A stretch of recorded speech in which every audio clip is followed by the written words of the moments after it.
Radiologist ಆದ ನಾನು ಚಿಕ್ಕನಾಯಕನಹಳ್ಳಿನಲ್ಲಿ ಒಂದು ಸಮಗ್ರ ಆರೈಕೆಯನ್ನು ಕೊಡಬೇಕು ಅನ್ನೋ ಉದ್ದೇಶದಿಂದ ಆಸ್ಪತ್ರೆ ಶುರು ಮಾಡಿ 1 ತಿಂಗಳಷ್ಟೇ ಆಗಿತ್ತು. ಒಂದು ಮುಂಜಾನೆ ಬೆಳಿಗ್ಗೆ 8:30 9 ಒಬ್ಬ ವಯೋವೃದ್ಧರನ್ನ ಎತ್ಕೊಂಡ್ ಬರ್ತಾರೆ. ಆ ವಯೋವೃದ್ಧ ಬಡ್ಕೊಂತಿರ್ತಾನೆ, ಎದೆ ನೋವು ಅಂತ. OPD ನಲ್ಲೇ ECG ಮಾಡ್ತೀವಿ, ST ಎಲಿವೇಶನ್ MI ಇರುತ್ತೆ.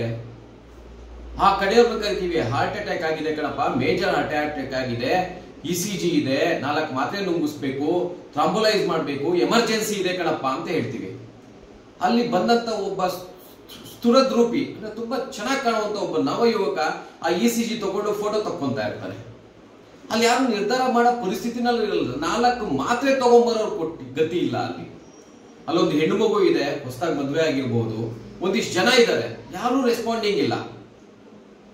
ಅಲ್ಲ ಕಣ್ರಪ್ಪ, ನೋಡ್ರಿ, ಬೇಕಾದ್ರೆ ನಾನು ಸುಳ್ಳು ಹೇಳ್ತಿಲ್ಲ, ನೋಡ್ರಿ ಹಾರ್ಟ್ ನೋಡ್ರಿ ಅಂತ ಹೇಳ್ಬಿಟ್ಟು ಸ್ಕ್ಯಾನಿಂಗ್, ಅಲ್ಲೇ ಇದ್ದಂತ ಸ್ಕ್ಯಾನಿಂಗ್ ಮಷೀನ್ ಇಂದ ತೋರಿಸ್ತೀನಿ, ನೋಡ್ರಪ್ಪ ಹಾರ್ಟ್ ಅಟ್ಯಾಕ್ ಆಗಿದೆ, ಬಲಭಾಗ ಕೆಡಭಾಗ ಹಾರ್ಟ್ ಸಂಕುಚಿತ ಆಗ್ತಿಲ್ಲ ಕಣಪ್ಪ, ಒಡ್ಕಂತಿಲ್ಲ ಕಣಪ್ಪ ಅಂತ ತಿಳಿಸಿ ಹೇಳ್ತೀನಿ ನಾನು.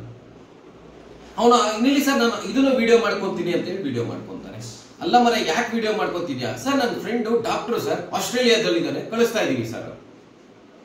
ಆಯ್ತಪ್ಪ ಅಂತ ಸುಮ್ಮನಾಗ್ತೀವಿ. ಅದಾದ್ಮೇಲೆ ಪೇಷಂಟ್ ಕೊಲ್ಯಾಪ್ಸ್ ಆಗ್ತಾರೆ. 2 ಕೈಯಿಂದ ಒಬ್ಬನೇ ಎತ್ಕೊಂಡು ಹೋಗಿ ವಾರ್ಡಲ್ಲಿ ಮಲಗಿಸ್ಕೊಂಡು ಆಕ್ಸಿಜನ್ ಅಂತ ಕಿಳಿಸ್ತೀನಿ. ಸಿಸ್ಟರ್ ಆಕ್ಸಿಜನ್ ತಗೊಂಡು ಓಡ್ ಬರ್ತಾರೆ.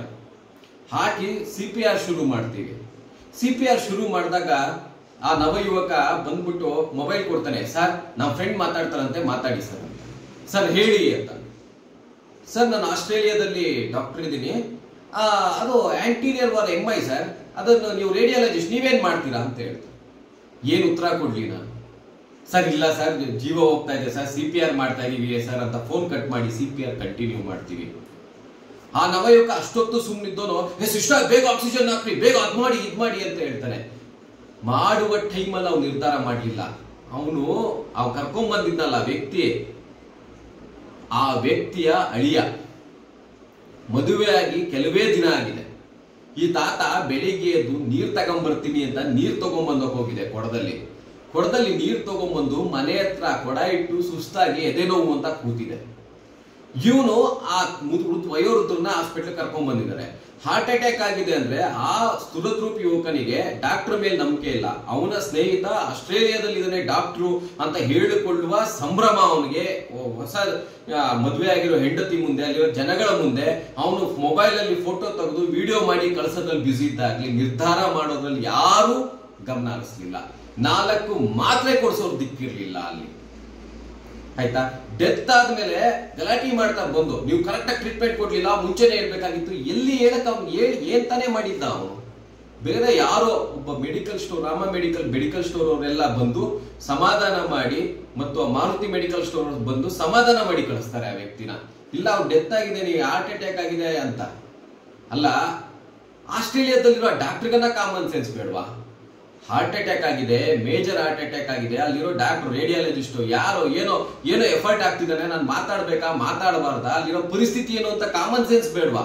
ಮತ್ತೆ ಅವನಿಗೆ ಅಲ್ಲಿರೋ ಡಾಕ್ಟರ್ ನಂಬಪ್ಪ ನೀನು, ನಾನು ಕೆಲ್ಸಕ್ಕೆ ತೊಂದರೆ ಕೊಡಲ್ಲ ಅಂತ ಹೇಳಬೇಕು ಅನ್ನೋ ನಂಬಿಕೆ, ಒಂದು ಮಾನವೀಯತೆ ಬೇಡವಾ?